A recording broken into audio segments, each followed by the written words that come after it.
என்ன ஒரு கண்ணை பறிக்கிற வண்ணம்னு பாருங்க. உலகின் வித்தியாசமான மற்றும் அழகான பறவைகள்ல கோல்டன் பெசன்ட்டுக்குன்னு தனி இடமே இருக்குங்க.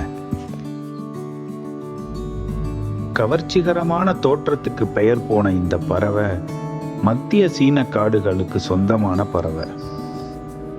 இதோட வண்ணம் ஒரு ஓவியத்தை போல மஞ்சள், சிவப்பு, நீலம்னு பல நிறங்களை கொண்டு இருக்குங்க. இந்த வசீகரமான பறவையுடைய சிகை தங்க நிற சிறிய இறகுகளால அலங்கரிச்ச மாதிரி இருக்கு பாருங்க. இதுக்கெல்லாம் சிறப்பு சேர்க்கிற மாதிரி இவற்றோட நீண்ட வாலும் கூர்மையான கண்ணும் இருக்குங்க.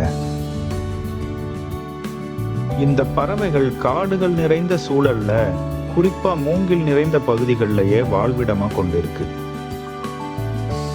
அவை அடர்த்தியான வனப்பகுதிகளையே பெரும்பாலும் விரும்புது. முதன்மையா சீனாவிலேயே காணப்பட்டாலும் அவை பல்வேறு நாடுகள்லையும் அறிமுகப்படுத்தப்பட்டு பல நாடுகள்ல இன்னைக்கு காணப்படுது. இப்போது உலகெங்கும் பறவை பார்வையாளர்களாலையும் இயற்கை ஆர்வலர்களாலையும் தொடர்ந்து ஈர்க்கப்பட்டு வருது. கோல்டன் பெசன்ட்டுகள் மிகவும் குறிப்பிடத்தக்கதா ஆக்கியது ஆண் பறவைகளுடைய தோற்றம் தாங்க. தங்கம், சிவப்பு, நீலம் மற்றும் கருப்பு ஆகிய அற்புதமான வண்ண கலவையை கொண்ட தோற்றத்தை கொண்ட ஆண் பறவைகள் தான் இதுக்கு காரணம். ஆண் பறவைகள் பெண் பறவைகளை விட பெரியதாகவும் மற்றும் வண்ணமயமாகவும் இருக்குங்க. இவற்றின் நீண்ட வாள்கள் கிட்டத்தட்ட 3 அடி வரை வளரும்னா ஆச்சரியமா இருக்குல்ல. பெண் பறவைகள் மிகவும் அடக்கமான ஒரு பழுப்பு நிறத்திலேயே இருக்குங்க.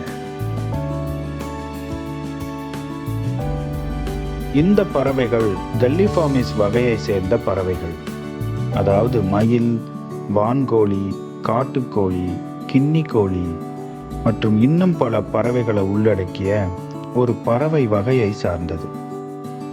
பொதுவா கனமான உடலை கொண்ட மற்றும் பெரும்பாலும் தரையிலேயே இரையை தேடி திரிகிற பறவைகளை கல்லிஃபார்மிஸ்னு அழைப்பாங்க. இவை பொதுவா விடியற் காலையிலையும் மற்றும் அந்தி வேளையிலையும் ரொம்ப சுறுசுறுப்பா இருக்கும். விதைகள், சிறிய பழங்கள் மற்றும் பூச்சிகளை உணவா உட்கொள்ளும்.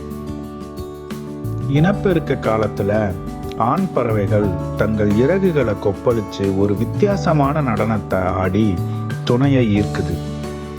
இந்த பறவைகள் 1 to 1.5 கிலோ எடை வரை இருக்கக்கூடியது. மேலும் காட்டுல 3 to 5 ஆண்டுகள் வரையிலையும் வாழக்கூடியது. கீழே இருக்க லிங்கை கிளிக் பண்ணி இதனுடைய முழுமையான வீடியோவை பாருங்க.